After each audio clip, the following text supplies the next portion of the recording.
have Jericho. Jerusalem would be behind these mountains here, further along. And what you see in front of you can see sort of green patches. And that is in what's called a wadi. And that is a dried out riverbed.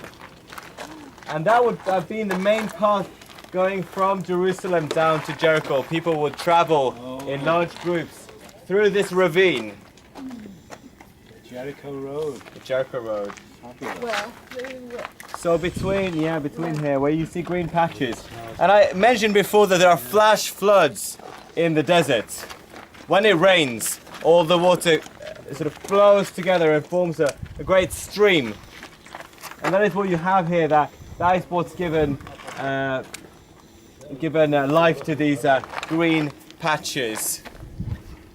And I thought it'd be good to read to you from the prophet Isaiah.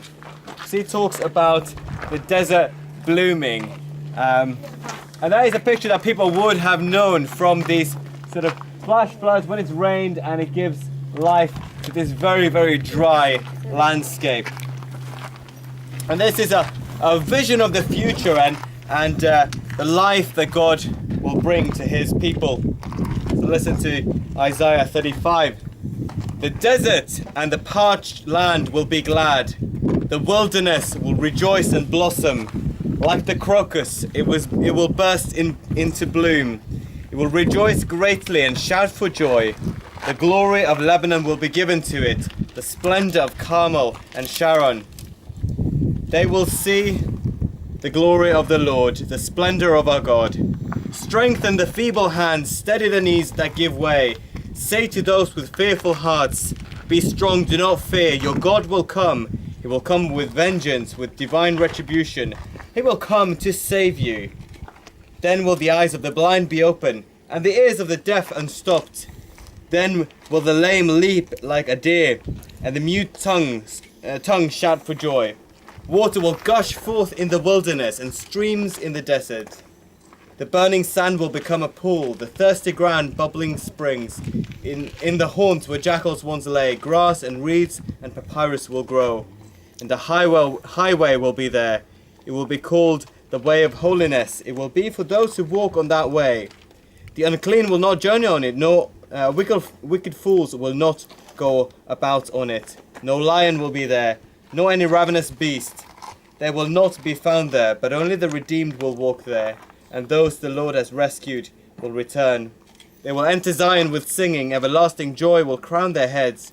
Gladness and joy will overtake them, and sorrow and sighing will flee away.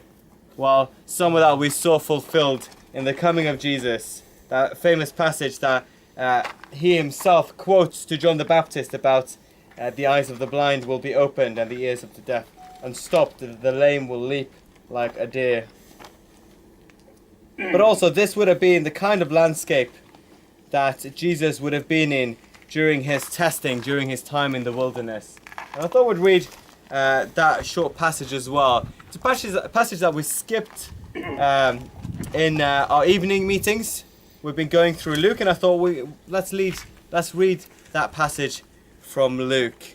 So that would have happened just before when we heard of Jesus at Nazareth the other night. So it says in Luke 4, Jesus, full of the Holy Spirit, left the Jordan and was led by the Spirit into the wilderness, where for 40 days he was tempted by the devil. He ate nothing during those days, and at the end of them he was hungry. The devil said to him, if you are the Son of God, tell this stone to become bread. Jesus answered, it is written, man shall not live on bread alone. The devil led him up to a high place and showed him in an instant all the kingdoms of the world. And he said to him, I will give you all their authority and splendor. It has been given to me, and I can give it to anyone I want to. If you worship me, it will all be yours. Jesus answered, it is written, worship the Lord your God and serve him only. The devil led him to Jerusalem and had him stand on the highest point of the temple. If you are the Son of God, he said, throw yourself down from here, for it is written, he will command his angels concerning you to guard you carefully. They will lift you up in their hands, so that you will not strike your foot against a stone. Jesus answered, it is said, do not put the Lord your God to the test. Then when the devil had finished all his tempting, he left him until an opportune time.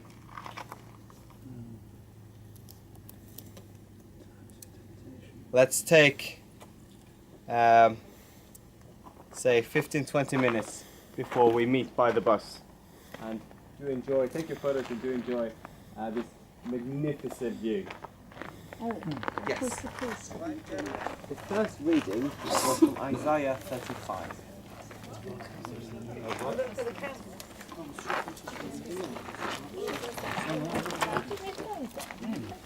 do you think? Amazing.